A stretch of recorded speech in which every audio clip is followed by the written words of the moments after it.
Okay, everyone, welcome to today's workshop called The Relationship Lie That Keeps Good People Stuck.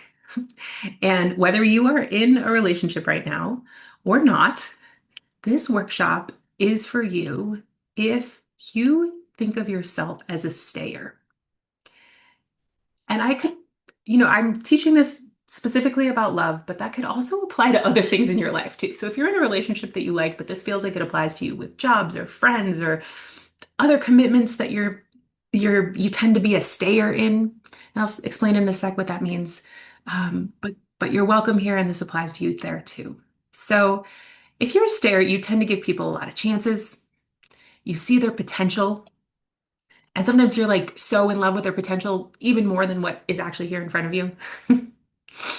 You tend to work really hard on yourself when a relationship isn't working. You might wonder if you're expecting too much. You might be used to telling yourself relationships are hard and nobody's perfect and I'll have problems with anyone. We're going to get much more into those thoughts in a little bit. Um, you might be a stayer if you tend to stay because you can understand why the other person is the way they are, and you're really good at having a lot of compassion for that. You might be very, very good at tolerating things. You might be a stayer if you look back at past relationships and think, I knew that it wasn't working way earlier than I admitted it to myself. And a sign you might be a stayer is that you have a hard time leaving something unless something or someone makes the alternative, like you see the very clear alternative path right there. The next person has arrived, or the next job, or whatever it is. So, um, and we'll get into more of that. But so I just want to say that if your relationship pattern is, if you know yourself in relationship to be the person who's more the leaver, more the person who the second things get uncomfortable, you're out. These teachings may not apply to you. We all have a different direction of balance. And so, this may not be the direction of balance for you if you tend to just pop real fast, and that's fine. But you might have a different place in your life where this particular pattern shows up, and you can translate it there too. But yeah, so the people that I'm really talking to, you're in the right place. If you are biased towards just clinging on forever, and I just want to be clear, this isn't a workshop about if you're in a relationship right now. I'm not going to be giving you any opinion about whether to stay or leave. It's to help you choose better and more wisely. And we'll get into all the differences there.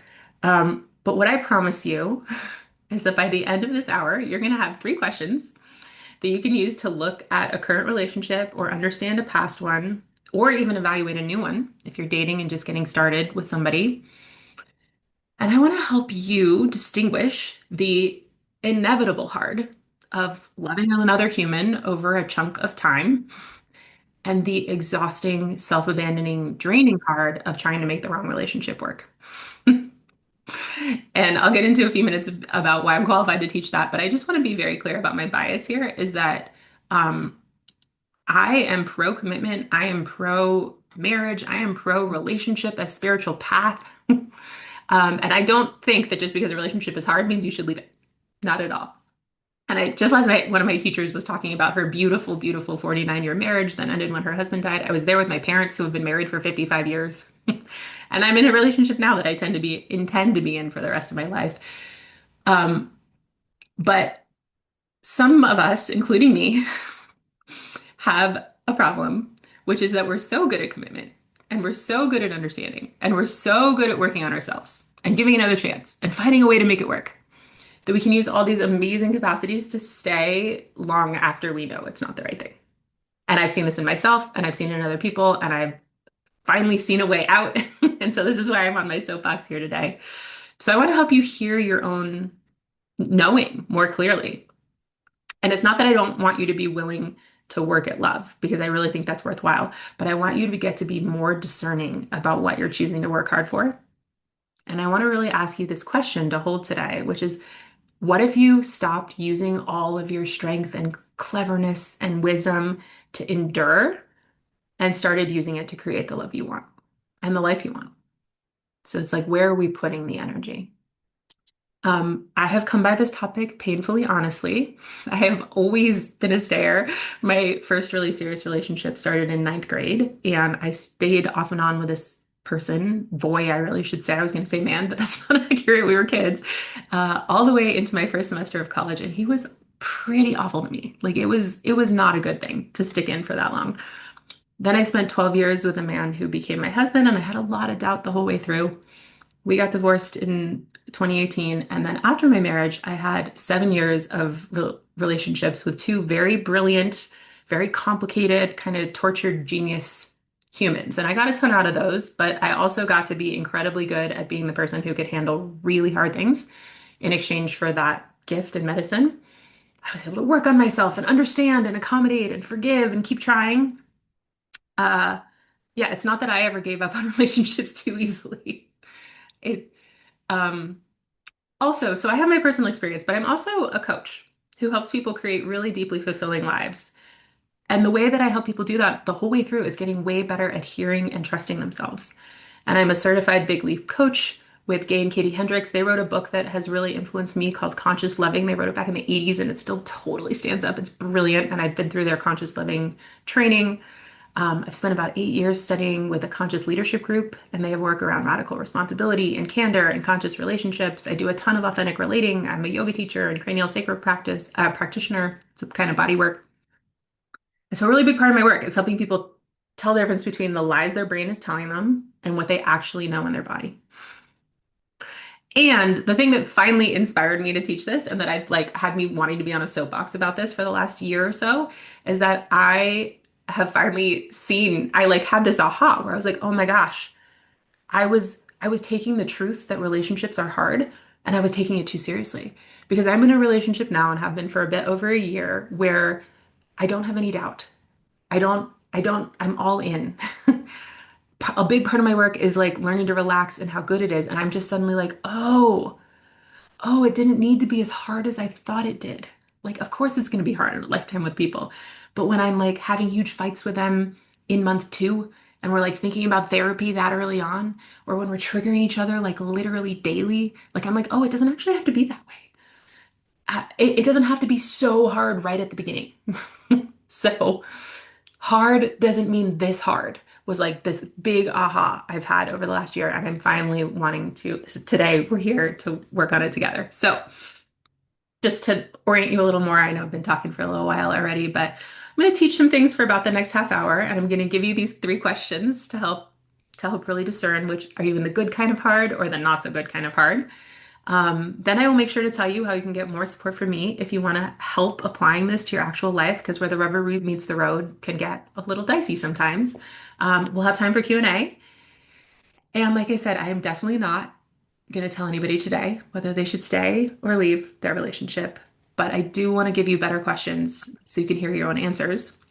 I will be sending out a replay. If you're here live, you maybe don't need it, but if you want to hear things again, and that'll be available for about 10 days. I like giving people a deadline because that helps us actually make time to listen to things.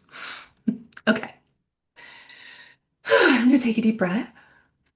If you have questions throughout, you're welcome to pop them in the chat, and I will be mainly answering questions at the end. So thank you all for being here live. Thank you if you're catching the replay. And I already mentioned it, but I just want to start by being really clear about the idea of there is this misunderstanding that I sat with for so many, like literally 30 years of misunderstanding this idea that relationships are hard. And the thing that makes it so tricky is that that is actually true. Relationships are hard. They take work. You bring your patterns with you wherever you go. You know, they said the grass is always greener where you water it. That's a thing people have say. No single person can meet all your requirements. A whole lifetime with somebody requires compromise. The people that we're attracted to as partners, you will inevitably trigger each other. You will find those places where your wounding intersects, and it's just like unbearably painful, and you both feel like you're two. You will disappoint each other. You will go through hard seasons. These things are all true. I'm not here to tell you they're not. The trick was I didn't know how to understand if I was in the kind of hard that was worth working through and the kind of hard that I probably should stop and let go of. I, I was in a loop, and I think this may sound familiar to many of you. Like this, maybe this is normal, or maybe we're incompatible. Or am I expecting too much? Or am I accepting too little? Or do I just need to work on myself more? Or, oh my God, am I totally abandoning myself here? Or, okay, wait, maybe my attachment issues are the problem here. But wait, actually, maybe it's them. But if I leave, maybe I'll just have the same problems with someone else. Maybe it's totally me. Or maybe I already know that this isn't right for me and I don't want to admit it. So these are some of the things. And, I was very much stuck in the thought that, like, well, I can see the good that I'm getting here. I see the things that I love about this person. And if my relationship feels incredibly hard, it's fine and I should probably work harder. And this idea relationships are hard can be a way to dismiss really valuable data. And so it is true that we bring ourselves with us everywhere and that wherever you go, there you are. And that if you don't do the work, you're just going to bring the same work somewhere else. But I just want to give you a metaphor, an image to think about that has been helpful for me, which is the idea of imagine our relationship patterns are like the acorn, and we are all an oak tree, right? But so if the acorn gets planted in a beautiful, lush forest with rich soil, like an oak tree can be like huge and generational and ginormous. And then the same acorn planted in a cloac in the sidewalk in New York City will still grow into a tree, but it's going to be a very different tree, right? And it's not about what was in the acorn, it's about the conditions and the soil that were there. We can have a gorgeous tree that lasts for generations and becomes just huge and magnificent, like where we could build a treehouse in it, or where there can be a little scrawny guy. So it's not either or. It's like if we are the tree, yeah, work on the tree, work on our own patterns, work on ourselves, keep growing, of course, but also paying attention to the soil that we're currently planted in. And I just want to say that your capacity to endure a relationship is not evidence that this is the right relationship for you. Again, these are all things that I wish somebody had been telling me when I was like 15 or 25 or 35 or even 40. So I'm finally getting there in my mid 40s. Um, so what I want for you and what I'm imagining you might want for yourself is just to be able to trust yourself, to be able to have clarity, to be able to really sort through these questions of what's mine, what's ours, what's never going to change, what's actually available for this person, what do I genuinely want, what will I wholeheartedly choose to work on, and what am I no longer willing to work this hard for. And so I want you to become better at discerning which of the problems you are going to wholeheartedly choose. Because, yes, of course, there will be problems, but like which are the problems you are going to just be in on and ready to be there for and going to stick with it no matter what. And I also want you to, I want to help with the doubt, right? Doubt takes a lot of energy, this back and forth, and should I go and should I stay? And, the wondering is very uncertain. So it can be hard without there necessarily needing to be doubt. And then there can also be seasons of doubt, and maybe that's still even worthwhile. Again, I've been listening to people who've been married for over 50 years talking about, and very happily and glad that they're still together, talking about their seasons of doubt. So yeah, I just also want to name this is genuinely like sophisticated. It's paradoxical. We're threading needles. Like, how do I know when I'm in the hard that is going to grow me and that I will be glad I stayed with? And how do I know when I'm in the hard that I'm just ignoring what's true? And so if you're like me, and you're a thoughtful and self-aware and growth-oriented person, you might respond to your relationships problems by like becoming better at relationships. Like you might go to therapy. You might go learn about attachment styles. You might communicate harder or like really, really go do the nonviolent communication, but with your fist like this, or even get softer and do the nonviolent communication. You might be working on your triggers. You might be getting better at regulating yourself. You might be lowering your expectations and becoming more independent. You might be asking for less. You might be practicing acceptance.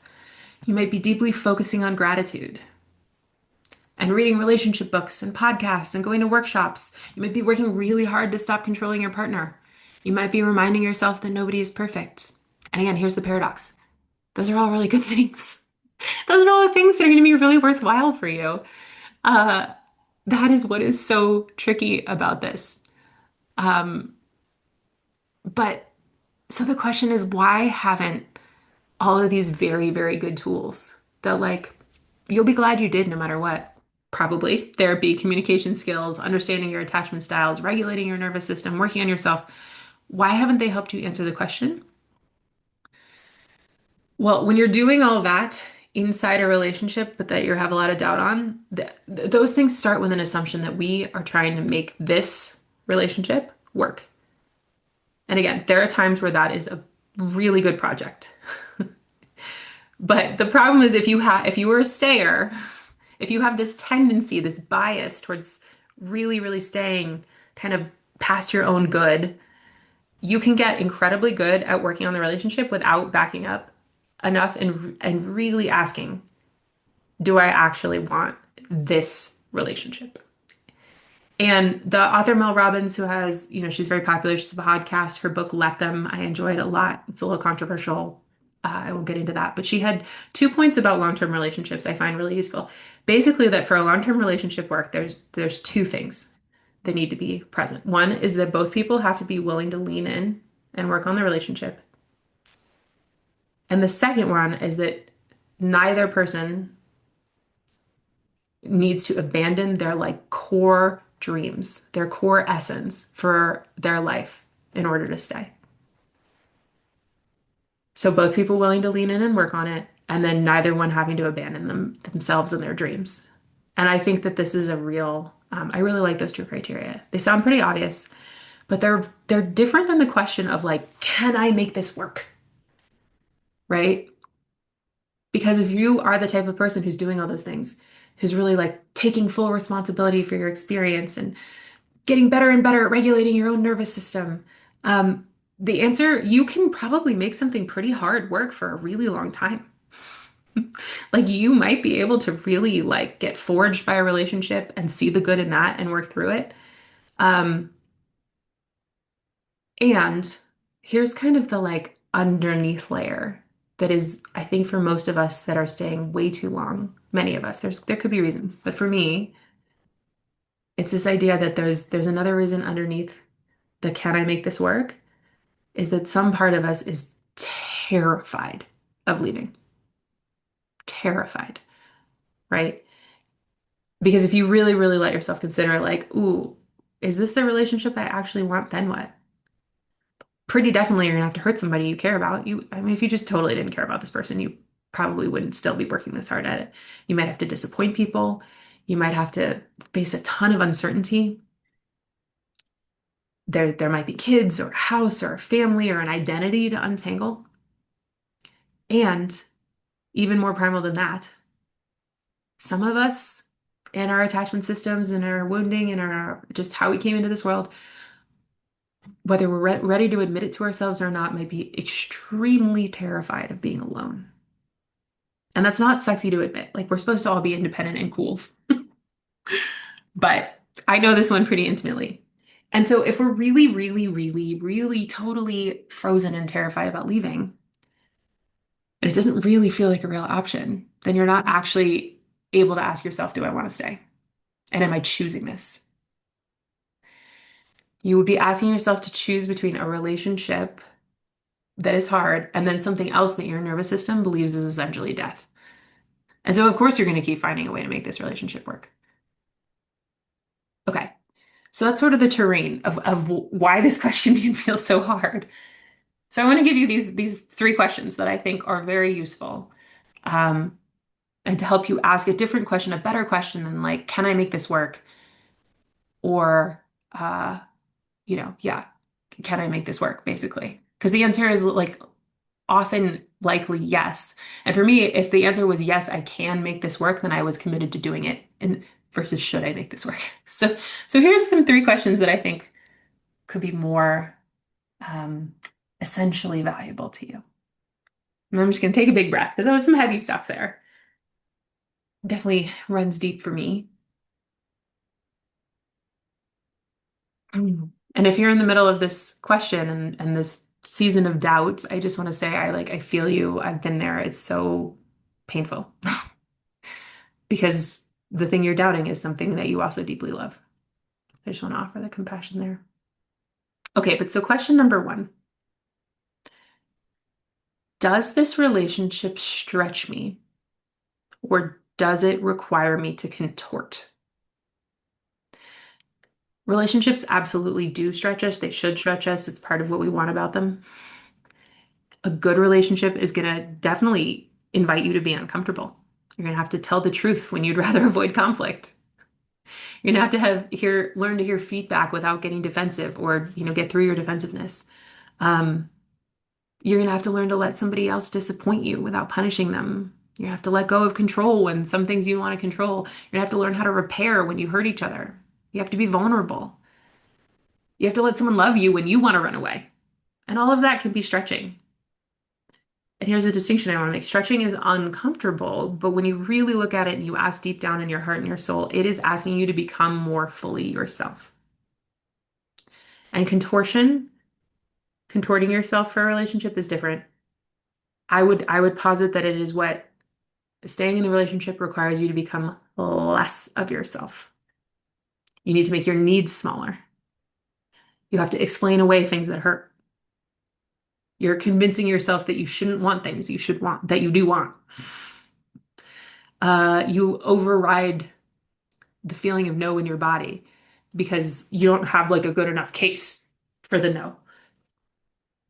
You might get incredibly sophisticated at understanding why the other person behaves like they do. And you can even get really proud of that. And again, it's a really good skill. Um, but in some fundamental way, you are having to shrink to stay versus having to get through an obstacle and coming out feeling more yourself. Yeah. So, uh, so I not like the question isn't, is this hard? The question is, what is this hard asking me to become? Am I needing to become more honest, more courageous, more vulnerable, more loving, more myself? I would say those are good things. But if the relationship is asking you to get quieter and smaller uh and to put away your needs and to be less truthful and to disconnect from what you know, that is a pretty good red flag that it's not the right kind of hard. Stretching expands you, contortion requires you to let go of pieces of yourself in order to stay. And again, here's the trick because growth and evolution, there is a letting go of things that we used to think were ourselves. But I just think there's a way that if we get underneath the stories and we get into the deeper part, we tend to have a sense of, am I becoming somebody I want to be more here now? Or am I becoming less of somebody I want to be that my heart truly knows is my path? And so just inviting a quick moment of reflection just for yourself. We won't discuss. You don't need to share anything you know about this or admit it to anyone other than yourself. But in your current relationship or the last one you were in, what did you have to become in order to stay? Who are you having to become in order to stay? And do you like that? Does it feel in your heart of hearts like it's a person that um you can find your real yes to or not? So that's question number one. Is it stretching me or is it contorting me? Question number two. This goes to the second piece of the Mel Robbins distinction. Are we both leaning in? Which is not the same as are we both still here? Those are two different things. You can be committed to not leaving, to not having to face the fear of being alone, to following through with what you said you did, but that doesn't mean that you're both committed to creating a relationship that works for both of you. So I just want to be clear. Are we both leaning in? That doesn't mean are we both still here enduring? Are we both working on it? Are you both willing to get curious? Are you both willing to hear uncomfortable feedback? Are you both interested in taking responsibility for your part? Are you both willing to change your behavior, not just explain it away? Are both people's needs relevant to the conversation? And this doesn't mean you have to be equally good at nonviolent communication or understanding your attachment styles. You don't need to have the same vocabulary.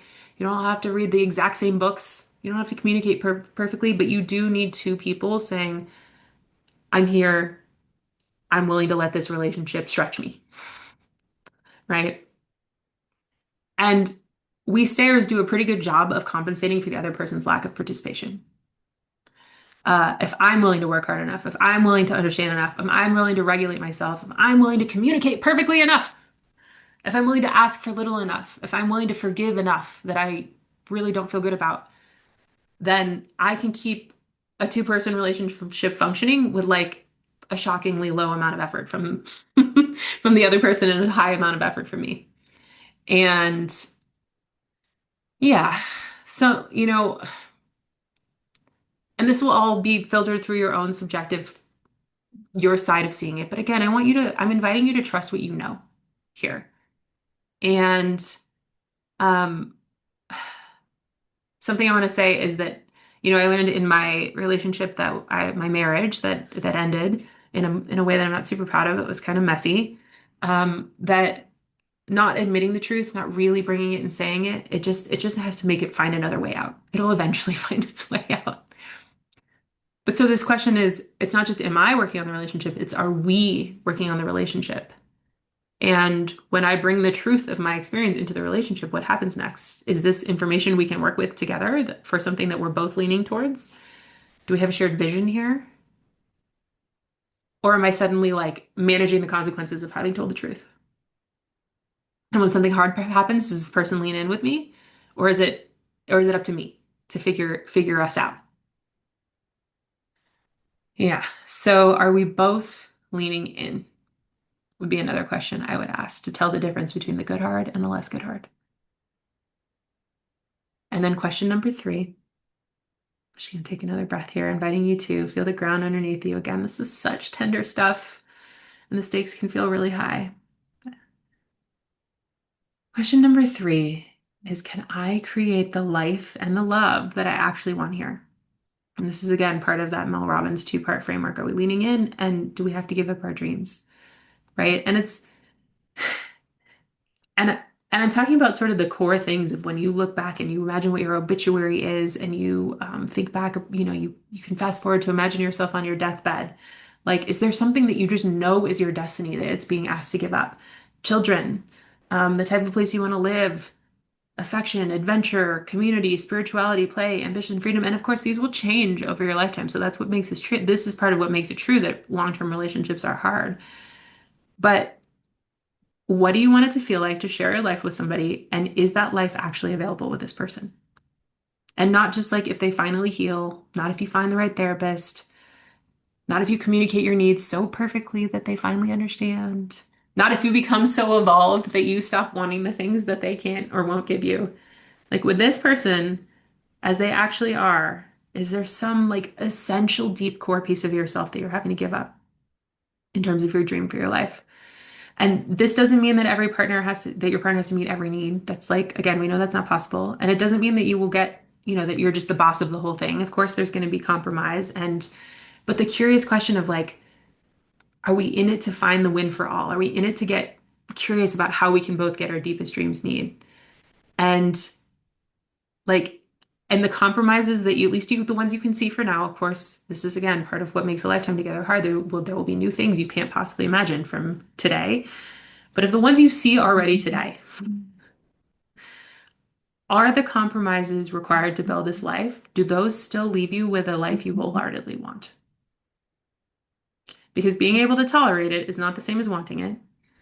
And being able to capable of making a relationship work is not the same as choosing the life that relationship creates. And so I spend a lot of time with, can I live with this versus, is this what I want?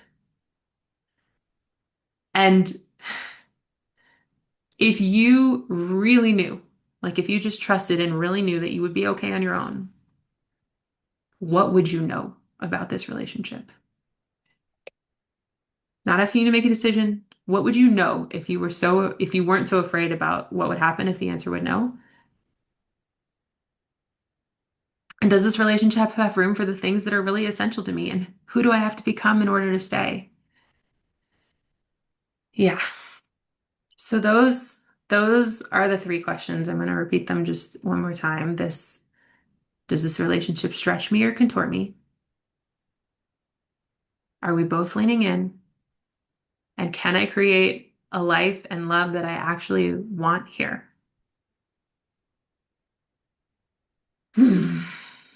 Yeah. And then, as I've been saying, there's something underneath all these questions because I know for a fact I've experienced this. You can know that you're contorting. You can know that you're doing most of the leaning in. You can know that this isn't the life you really want, and you might still stay. And if that's happening, first of all, I want to give you compassion for yourself. I want to say, I don't think that that's like, I don't want you to make that a problem in like the beating yourself up sense. It's just adding the things. But insight isn't necessarily enough.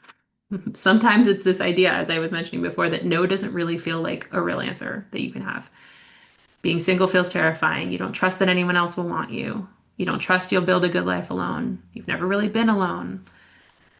And I just want to say there's something I know about every kind of decision that you actually can't really, really have a full yes unless you trust that a no is possible.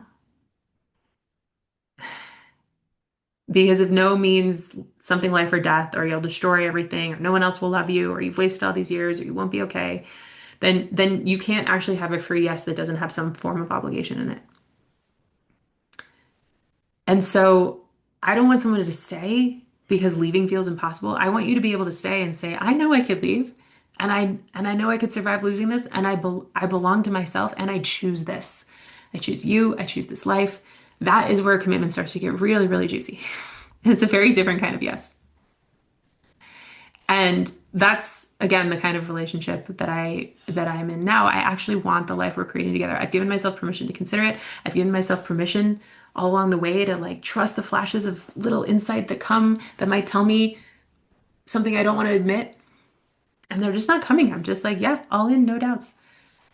So again, does this relationship stretch me or does it require me to contort? Are we both leaning in? Can I create the love and the life I actually want here? The goal isn't to get better at leaving. The goal isn't to get better at staying. The goal is to get better at choosing. And I just want to say that if you answer no to, or, that it's contorting you and that you're not both leaning in and that you can't create the life you want here, none of this requires your partner to be a bad person. They can be loving and loyal and brilliant and trying and good-hearted, even attractive. They can even be committed and still not be someone who you want to create the life you want with. So I just want to give you permission for that. None of this is like a verdict on the goodness as a human of the person you've been trying to do this with. And at this sort of the other way around, sorry, my camera got blurry. There we go. Okay. Come back. Give me one sec. There we go. A relationship can be going through a really, really hard time. It can be really painful, and you can still give it a wholehearted yes, this, you, us, let's work on it. Right? So this isn't just about the circumstances, and we don't need our partner to be a bad person to be willing to admit that some of these pieces aren't working for us. And again, there's this thought error that certainly kept me staying a lot. And it just, what if I leave and that I notice that every relationship is hard? I'm going to have problems with everyone. And again, I just want to bring the oak tree back. Like, yes, your attachment patterns will come up. Your childhood will be there. Fear will be there. Your imperfect humanity will be there. You will misunderstand each other. It's not like we're going to go look for a relationship that has no problems ever. I'm just trying to support you to become someone who's capable of discerning which problems you are wholeheartedly choosing. And again, the big aha for me was that if the first 6 months are like, I can look back at every hard relationship I had that ended, and I can see the seeds of my knowing right at the beginning. I can see all the red flags that ended up being what had us break up. None of them like appeared out of nowhere 5 years in. They were all there right at the beginning. So if the first 6 months are torturous, and if you see the fundamental pattern or the fundamental mismatch, like immediately and immediately start trying to get around it. If you were triggering each other like serious, intense trigger daily, all the time, if you're a little embarrassed about the relationship, if some part of you isn't all in, I want to encourage you to listen to that and stop using, yeah, but any relationship is hard as your excuse. And again, I just want to say this workshop is especially for the people who have the pattern of staying for a really long time. If your pattern is that you pop and you've never been in a relationship longer than 3 months, this might not be the advice for you. But if you've been in relationships for years and you look back at many of them and be like, yeah, I stayed too long, this is definitely for you. Listen, listen. And so you need some skills for this. The questions are simple, but answering them isn't necessarily. You need to be able to hear your yes and no. You need to be able to distinguish fear from knowing. You need to be able to distinguish that stretching, the good kind of stretching, from self-abandonment. You need to have the skill of letting your desire be legitimate data. And this is something that has taken practice for me and a lot of my clients need practice with. You need to get really good at telling yourself the truth. We all have a brilliant capacity for denial. You need the capacity to tolerate the emotions that the truth might require you to feel. You need to be able to see your patterns, but without making everything your fault. And you need to be able to trust yourself without needing to be certain. And when you have those skills, you don't need a relationship to get terrible before you get out of it. Again, you don't need to prove your partner is wrong or bad. You won't need somebody else to tell you what to do. You can take responsibility for your patterns without taking responsibility for the entire relationship. And you can choose from desire instead of endurance. And so, again, that question I asked at the beginning, what if you stopped using your strength to endure and started using it to create the love and the life that you wanted? What would be possible for you? So, like I said, the lie that I spoke to in the title here, it's not really that relationships are hard. I do actually agree that they are hard, but it's believing that they should be that hard. It's believing that because they're hard, you should mistrust yourself when you're like, no, this is too hard. You maybe shouldn't. You maybe should trust yourself that it's too hard. So those are the three questions, just saying them one more time. Does this relationship stretch me or require me to contort? Are we both leaning in, not just staying?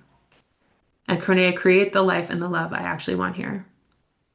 And reminding you, yes, you can't really have a full yes unless you trust yourself to have a no. You trust that a no is possible. Okay.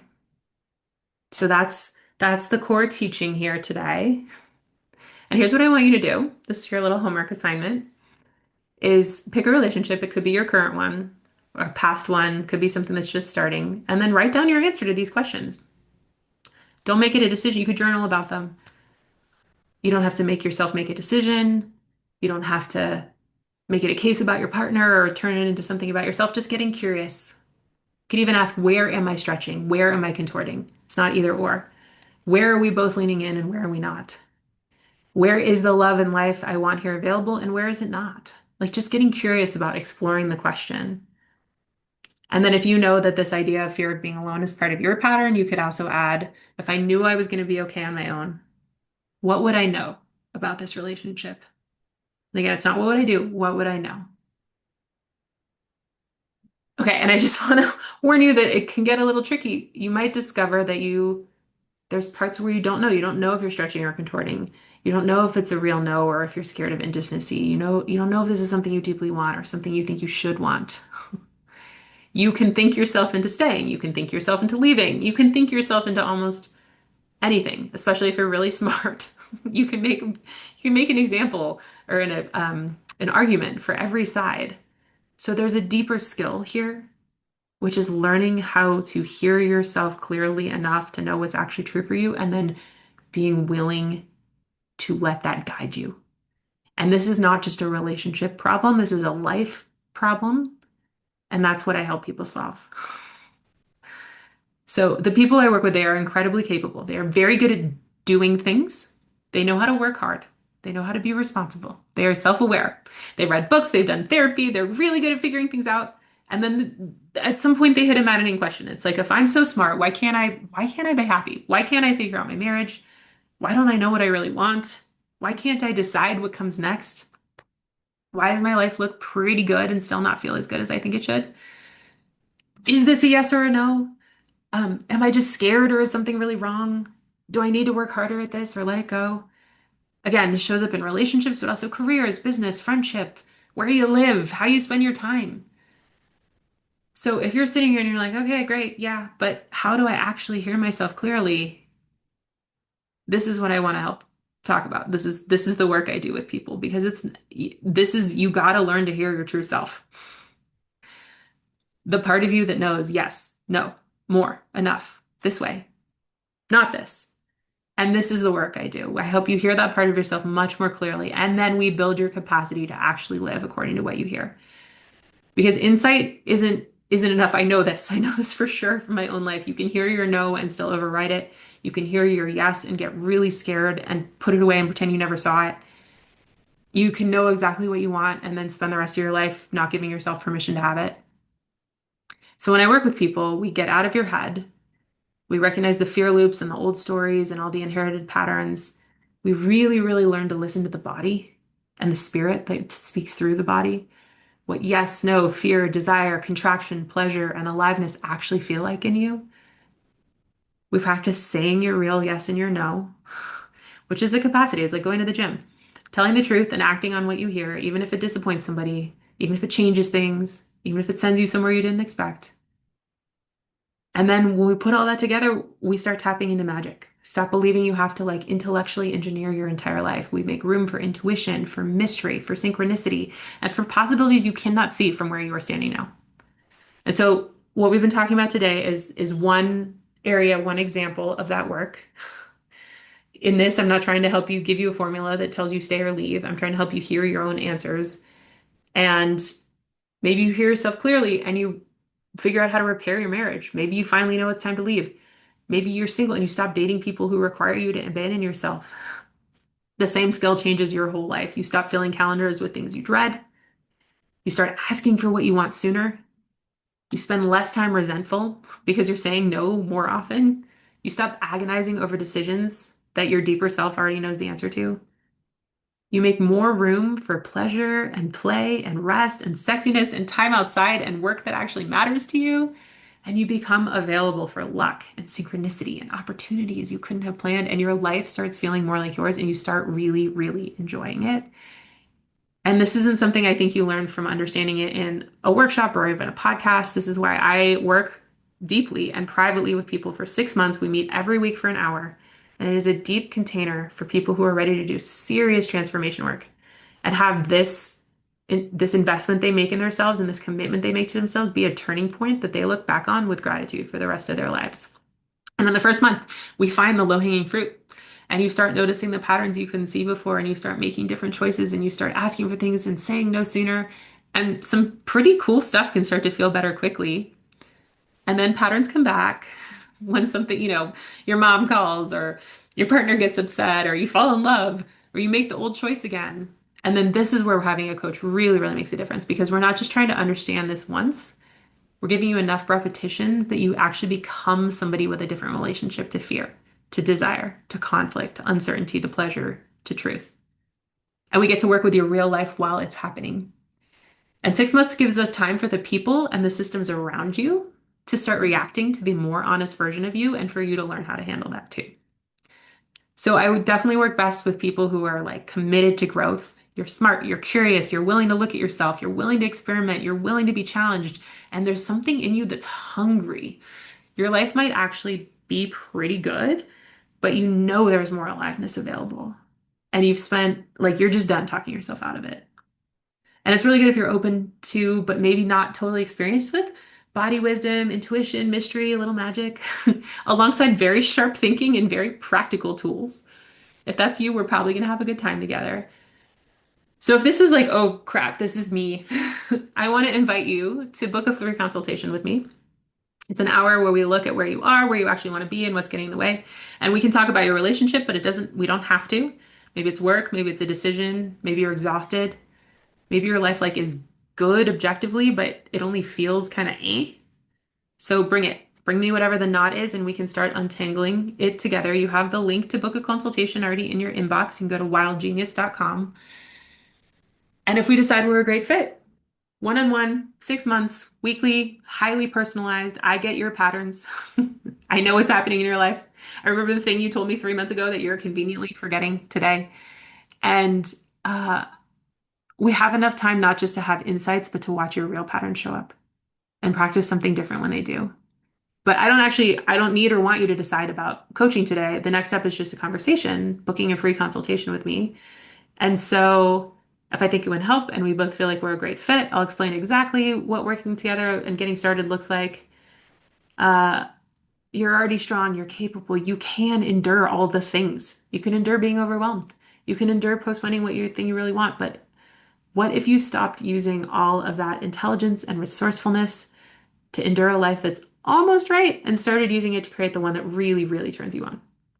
So if you feel a yes, or you're interested, or you're curious, or just there's some tingle in you, book a consultation. All right, let's do questions. Relationship questions, welcome. Questions about the questions, the three questions or framework, questions about coaching. Um, yeah, and if you already know you want some personal help untangling your particular knot, you don't have to wait until the Q&A is over. You can go ahead and book a free consult while we're talking. I will not be insulted. Again, go to wildgenius.com or the link is already in your inbox. So, does anyone have any questions that they would like to ask about any of those things? Yeah, Kristen is saying, I want to share how I appreciate how you embrace the nuance and complexity of relationships. None of this is black and white. Yeah, I recently heard someone say that if it's not a paradox, it's not true, which is in and of itself a paradox, I think. But um, I completely, yeah, we embrace paradox. We hold paradox. This is one of the values I bring into things. It's black and white thinking usually means we are in fear and out of truth.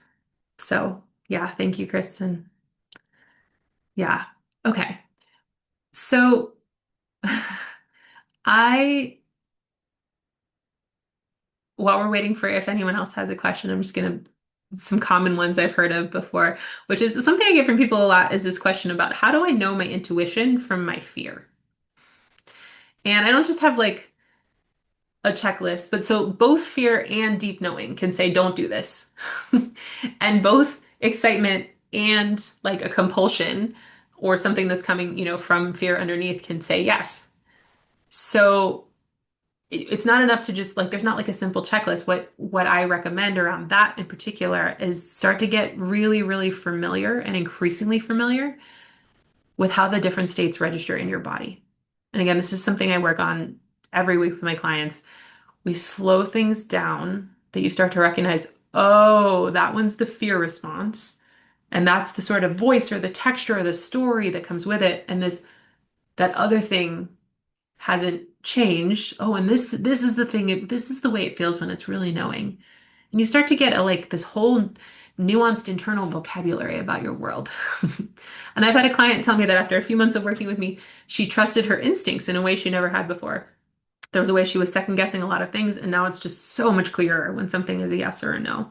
And this has been one of the skills that has completely, deeply changed my life, starting to trust that feeling on bigger and bigger and bigger decisions, including taking on work and buying a house and what to travel, and then also smaller and smaller and smaller decisions like asking my body, do I want to take this medicine that I take most days? Do you want it today? And letting myself trust that too.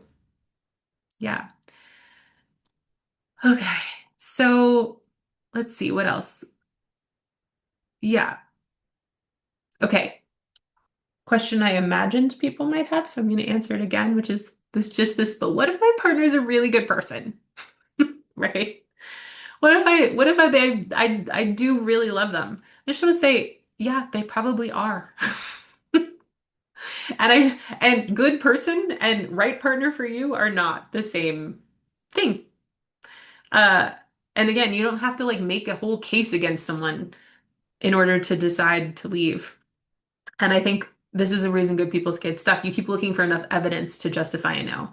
Sometimes there's no villain, there is just the truth that it's not what you want. Okay, we have a question coming in yeah, just an I get this is very sensitive. Folks don't want to come on camera. So, if I have two ways of dealing with what a relationship requiring, one is that which makes me expand, and one which makes me contract. I know I've been in that situation more than once, and I've been able to switch from the contract way of dealing it to the expand way of dealing with it. That can lead me to think there must be a way for me to switch to expand. So the idea that this relationship forces me to contract must be me fooling myself. Yeah.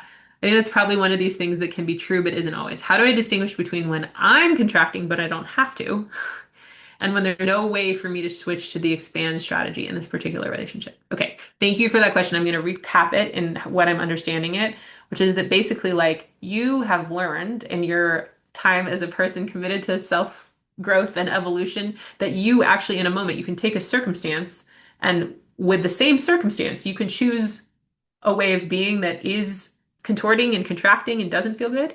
And then you actually have the power with that same circumstance to choose a way of being that is expanding. And so then and you know this is possible.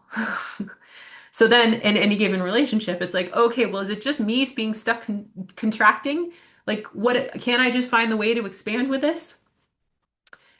And what I want to say to that is like, yes, I get this. This is part of the like maze contortion loop that people, especially people who have done a lot of self-development work, hello, uh, can keep them staying in hard relationships because there is this like it's a paradox again. There is this truth that circumstances do not create our experience, that we are truly powerful. And sorry if I lose you here, it's kind of one of the deeper concepts, but we are truly powerful to respond in all different ways to any given circumstances. It's like the circumstance are the stars in the sky, and we can draw the constellation around however we want to. And so if we're committed to that idea, if we're committed to letting our life circumstances learn that, then how do we even like get out of it? And what I would just want to say is that yeah, it can be kind of a mind-bending thing. And our commitment to being like, well, I get to expand no matter what the circumstances is certainly what kept me in some really hard relationships. Sometimes even very explicitly. Like I want to learn how to be good and be relaxed in this. So there's sort of like two levels I would want to answer that at. One is that at an absolute level, we can choose to just decide none of it's a problem. It's okay if we're like just wondering, like, can I expand here? Is this growing me? I'm staying too long. Okay, fine. And then at a relative level, we could really listen. I think there usually is some source you can listen to, some part of you that is just like, is this in my highest good? Is this in my highest good to keep working this hard? Am I enjoying it? Is this the game I want to be playing?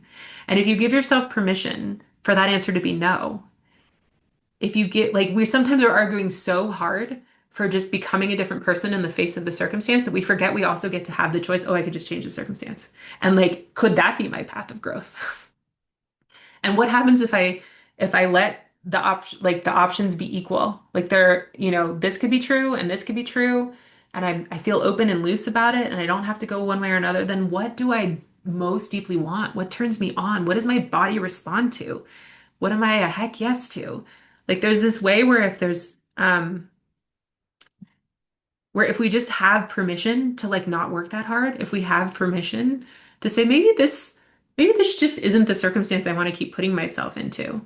Like, we could learn to deal with the pain of hitting ourselves on that finger with a hammer every day, but most of us don't choose that as our self-development growth, right? So it's like if we give ourselves permission to choose pleasure and joy and a leap of faith, then the part of us that is working so hard to expand no matter what the circumstances, like we got to ask a different part and just make both choices totally valid and then see what feels good. Does that help? I feel like that was a little bit of a swirly around answer, but let me know if that feels like that got to it or if you want to come dialogue a little more.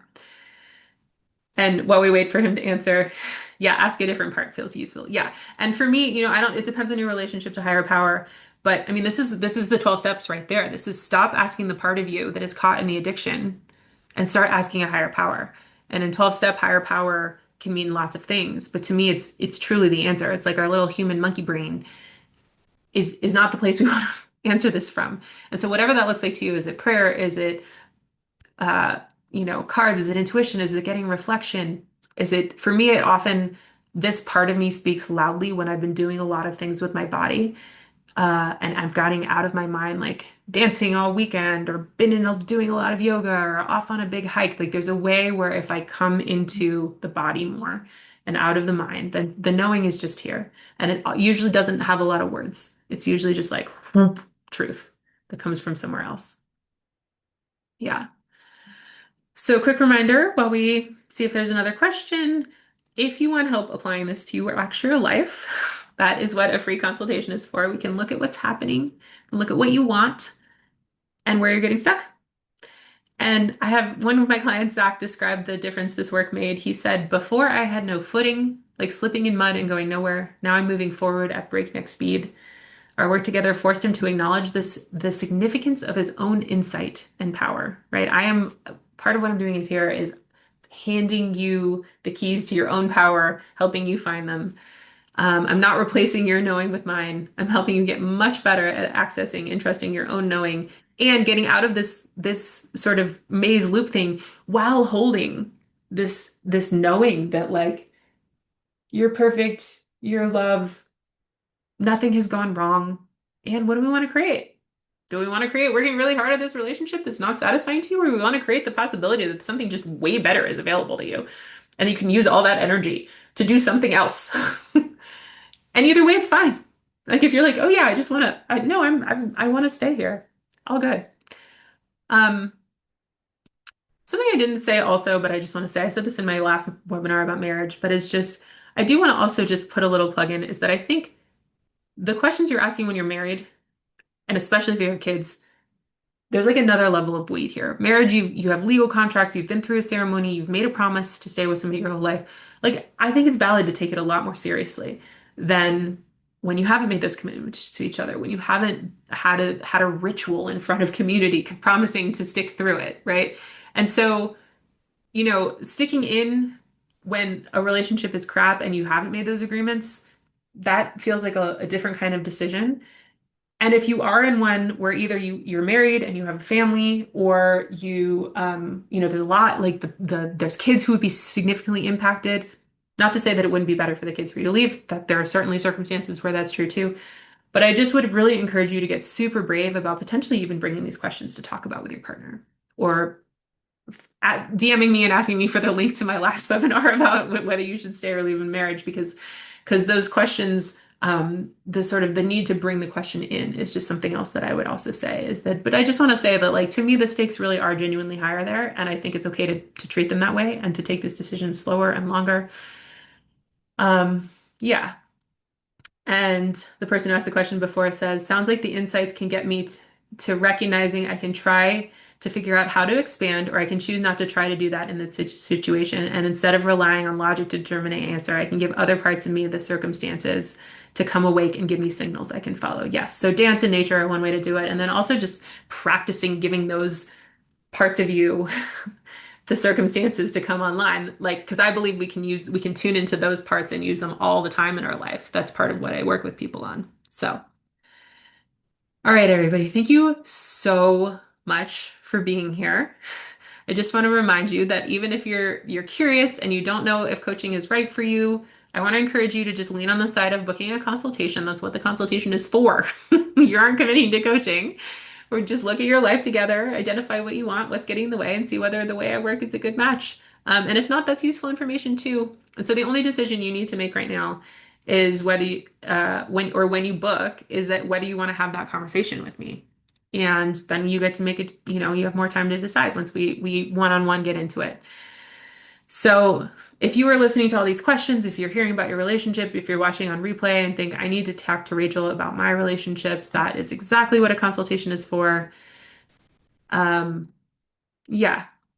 And I just want to say that you can both be grateful for your life and want more. Gratitude and desire can coexist. Let yourself have the desire mean something for you. And I really look forward to seeing some of you in my calendar. Keep your eyes on your email for the next workshop I teach. It's probably going to be on a little bit of a different topic, but all about deciding how to create a life that you are truly in love with by listening to your deeper knowing. So thanks again. So good to be with you. I will get you the email with a replay out pretty soon. And yeah, wishing you. I'm going to leave you with a question that one of my mentors left me that is one of my favorite questions in the world right after I turn my video on and off. There you go. Which is, what are you willing to risk for your full aliveness? All right, friends, have a beautiful Friday. Talk to you soon. Thanks for being here. Bye.